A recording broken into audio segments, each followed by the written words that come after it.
All right, so this is the DreamsFest lighting and camera tutorial. I am Beard of Cats, and I'm going to be giving you guys the lighting tutorial for DreamsFest.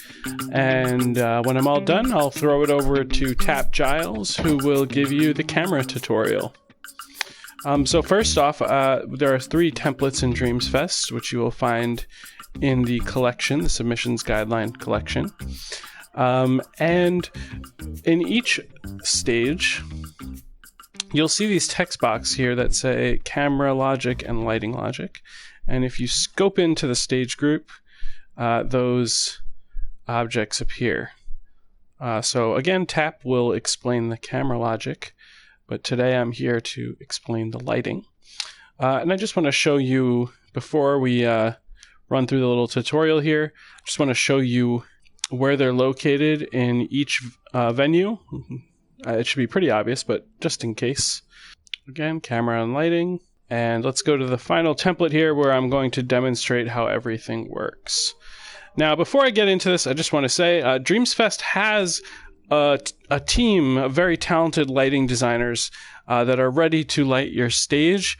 And we wanted to give you guys the ability to have some control over that lighting if you wanted it.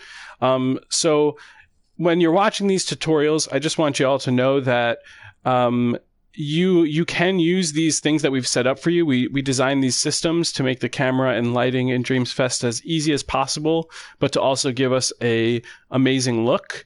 But if you're someone who's just like not into playing around with gadgets and you're kind of overwhelmed by doing the camera and the lighting, you don't have to do anything. The way we've set this up, we'll be able to make you guys look amazing no matter what you give us. And that was sort of the idea behind it. We wanted anyone to be able to submit whether or not they had the ability to do cameras and lights and all that stuff. So if you're just going to make an animation and a music, that's fine. But creators who want to take it to the next level, this tutorial is for you. So let's get into the lighting. So our lighting system was developed by our lighting designers, Pink Belt and Rad Laddie, and they came up with an ingenious way for us to be able to time out all of the lights in DreamsFest to music, because of course it's a rock show, and it would be crazy not to have the lights matched up to the music. So we have a nice system here, and if you scope into the timeline, all of the lighting cues in DreamsFest will be run through an instrument. This is a silent instrument. And by placing notes, you are going to send signals to our lighting designers about what kind of lighting and when those cues should be. All right, so we'll get into that in a second. Before we do, I just want to point out that when you go into the template, you will not see these lights. So you will not see lights set up. What I have here is set up a prototype for this tutorial just to show you guys how this works. But you will see the timeline. You will see the other gadgets here as well. All right, so here is the lighting cues instrument. Now there are 8 rows in the instrument, which correspond to 8 general categories of lighting. So if you open up the red chip here, you'll see what those categories are. And I suggest when you're doing your lighting, you have this open so that you know what row corresponds to what type of lights. So we have our main lights, which I'll have represented here by these 2 spotlights in the front. We have secondary lights, which will just be another set of lights above the stage with different colors. We have backlights, which will be placed along the back of each stage. We have a randomizer. The randomizer channel will just switch between all the different types of lighting in DreamsFest. So that's just for those who want to play it fast and loose and you don't really care, you just want a cool effect. You can use the randomizing channel, which is 1, 2, 3, 4. 1, 2, 3, 4. That would be the orange one. We have singer focus. This is to turn on and off the spotlight that will be on the singer. We have pyrotechnics, so that will be any effects with sparks or flames. Lasers, I think you all know what a laser is. And holograms. We also have different holograms throughout the space. So let me show you how this works. With the lighting cues instrument, all you need to do are place notes on the instrument here where you would like lighting events to happen. Now, one thing to note is that because this is one instrument, I cannot have two notes playing at the same time. So this one is in my main lights, and the third one here is backlighting. So I can't have these cues happening at the same time in this instrument, and I'll get into that a little more later, how you can get around this, but it's just something to note. So if they're playing at the same time, essentially what's going to happen is the one that's lower down on the timeline, that's going to be the one that plays because it's sending out a bigger signal. So just make sure that your notes are not on top of each other. So I'm just gonna place some notes on here all willy-nilly, doesn't matter. If you would like flashing lights, right? So if I want flashing lights, I don't want to do this. If I want flashing lights, I want to actually place individual notes. Now, one thing to keep in mind, speaking of flashing lights, is we do want to be mindful of people with accessibility issues. So I think the general rule is no more than 3 flashes per second. Otherwise, it needs a warning for people who have epilepsy. So just something to keep in mind. So let's see what that looks like. Those text boxes represent our pyrotechnics, our lasers are pew pew, and our holograms are whoa. So I'll play that one more time.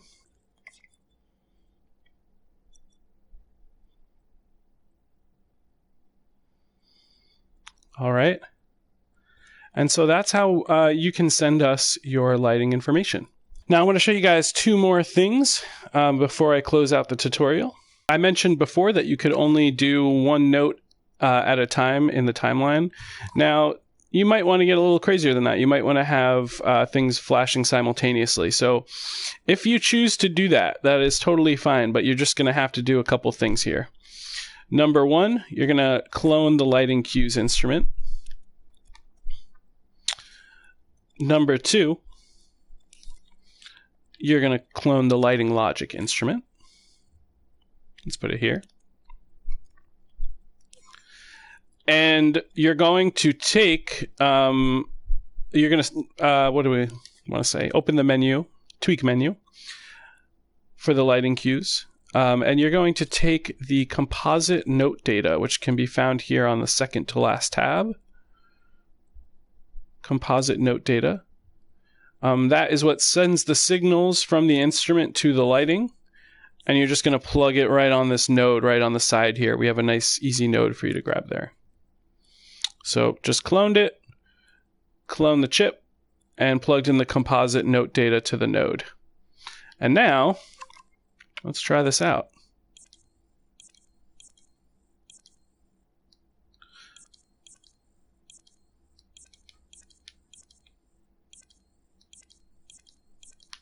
Let's try this out. So I'll just do a couple of long things on this timeline. How about some pyrotechnics there? Some lasers there. And some holograms here. Now let's see what that looks like simultaneously.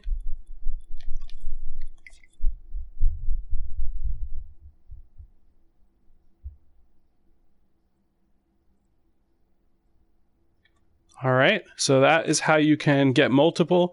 You can clone these as many times as you want. Since there's only 8 different channels, you wouldn't really need more than 8 of these and 8 of these. But yeah, we've tested out the gameplay, thermo, and you guys should be fine cloning up to 8 times, both the gadget and the timeline. One other thing I want to show you all is the spotlight tag here, the lead singer spotlight. So just one thing to be careful about is there's a lot of tags in the scene. Most of them are for the camera, which Tap will explain in the second part of the tutorial. Most of them are for the camera, but this one that's in the lighting logic is meant for the lead singer. So, whichever puppet is your lead singer, or really any character, it's up to you. You can just scope this into their chest, and then our spotlights will follow them. And again, that light can be turned on and off using the singer focus channel. So it'll follow the player with this tag on them. And then if you wanted to turn on and off, you can control that from here. So guys, if you have any questions, again, I'm Beard of Cats on Twitch and Twitter, and Beard of Cats 88 in PlayStation. So definitely reach out if you have any questions about lighting. You can also reach out to our lighting designers, Rad Laddie or Pink Belt. And I'm going to throw it over to Tap for the camera tutorial. So I've got this simple performance. If I play time, you can see I've just got some character running around and doing some singing, and he's like running over there and running over there and so on.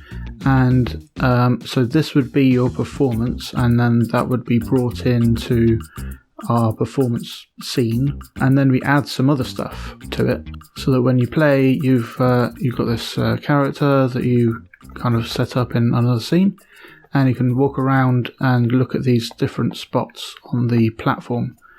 And these spots are just these tags called roaming camera focus, and whichever one you're closest to, it will turn to look at those and kind of peek over the top of the crowd and such. So if you wanted to adjust these, you can just like move them around or whatever. Let's just delete some of these. Because another way you could do it, so you could just have one on each, like if there's a guitarist here, you can just stick that next to the guitarist so that you can look at the guitarist or whatever. Or you could put them inside of these characters. Let's just put that inside the group. So for example, if I stick that to that character there, now the roaming camera will look at that character. And if you have like one in each character or something, you'll be able to look at whichever character you're close to. I can follow them around. But also there are these other cameras that are built in, the camera shots. If I use R1, I can like look around these different camera shots like that, and then back to the roaming camera where we can run around, and that is controlled by this camera's chip here. Generally you just need to leave that alone if you want to use these camera shots. When you send a signal through roaming camera Wi-Fi, then that will activate the roaming camera for the puppet that will move around. So you could just delete all that and have a switch going into there, and now it's always roaming camera. Or you could delete the roaming camera and like move these around or whatever. All that stuff is fine. There's also this allow change camera, which tells it that you have this going on. So if you deleted this, if you wanted just the roaming camera with a switch going into it, then you could turn that off or just delete this, and now it won't think that you can change camera, and it won't show you these button prompts that will be there later on. You can also like move these cameras around, so just like scope in and move around to whatever shot you want. You can change the transition time and all that kind of stuff, and add cameras and delete cameras, whatever you want. You can also do something like this where, so let's move that over here, and maybe this is for like a drummer, for different shots of the drum kit or something. You might have like, this is the activated timeline, or this more realistically, this would probably be like this is the full animation and music and everything. So if you put that in there, and then you have a sub timeline in here, where you can sync up different cameras. So during this solo, you've got that camera. During the rest of the time, you've got that camera, and things like that. And then and then that will be synced with the music because it's in the timeline. But you'll only see it if you're actually on that shot. That'll do.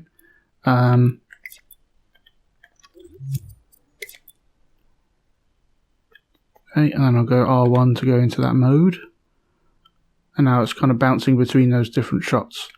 So you could have that synced up for a special solo or something like that, but it would only happen if the player is on that shot mode or whatever. Or you can scrap all of this and just delete that whole chip and have all of your cameras just on the timeline or whatever. And then it will just be whatever cameras you want to use. Just be careful not on these stages to only have the cameras pointing in the directions of the arrows, because if you point it that way or you kind of move it too far away or something, then you'll start you won't be able to see the stage. But if you're pointing the wrong way, you'll probably see a blank scene over there, because we're going to keep these performance scenes low thermo if we can, so that we can leave you enough room to do some lavish performances.